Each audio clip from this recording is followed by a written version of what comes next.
minutes ago when President Obama welcomed Mr. Maliky to the White House, he may have noticed something. When he took his hand back, there was blood on it.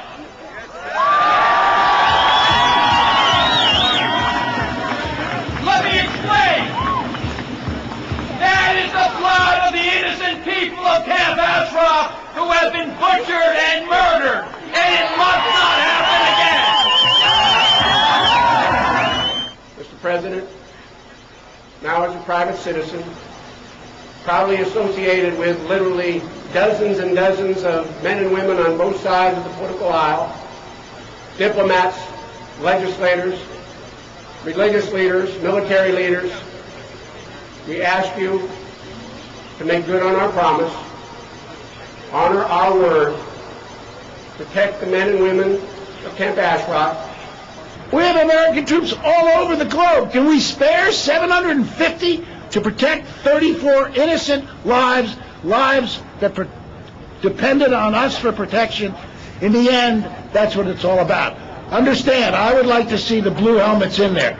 I think this should be the world's responsibility to protect the residents. But in the end, if all else fails, President Obama honor America's word. Well, Mr. Amiri, for those of you who don't know, is in fact the Iraqi Minister of Transportation. He also is the former commander of the IRGC Badr Battalion. Now, the IRGC, I can tell you, is a terrorist organization. I don't think there's anybody in the world, by the way, including the IRGC, who argues to the contrary. Now, I can't do investigations like I used to do them because I don't have the facilities. But you know what? I do have the Internet. And if you look at the Internet, you'll see a very interesting picture of Minister Amiri kissing the ring of the religious leader in September 11th of this year when he attended a conference in Tehran. Well, I don't know how he gets security, by the way, to go in the White House today if he's accompanying the Prime Minister, but I know there's a lot of FBI agents down the street that would like to interview him and ask about the 6 fugitives from the Khobar indictment. But the 3,400 people of Ashraf were given a promise of protection. I know this. I brought the promise to them and sat down and told them. And I feel so firm on that promise that I have personally offered to travel back to Ashraf and act as a mediator between the Iraqi forces who I helped train and I know very well, and the people of Ashraf. And I feel so safe with the supposed terrorists of the MEK that when both of my daughters asked if I would take them, I said yes.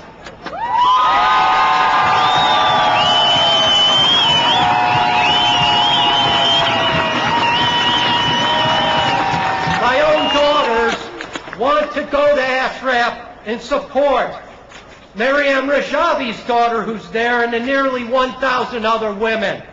Well, I say, Mr. President, count me out.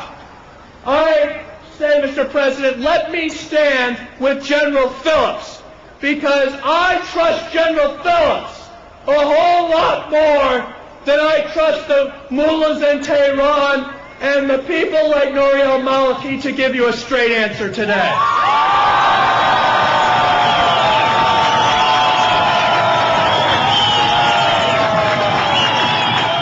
50 years ago, my uncle stood in a place which was the test of freedom during the Cold War. He stood in Berlin, and he uttered the immortal words, "Ich bin ein Berliner," because he said that all people who cared about freedom were there with the people of Berlin, and when the people of Berlin were threatened, all free peoples were threatened. I think today, on the eve of the deadline of Camp Ashraf, where Nouri Maliki has proven that he intends to murder and massacre those people, that the words today, 50 years later, would be Man Irani Hasta, Man Ashrafi Hasta.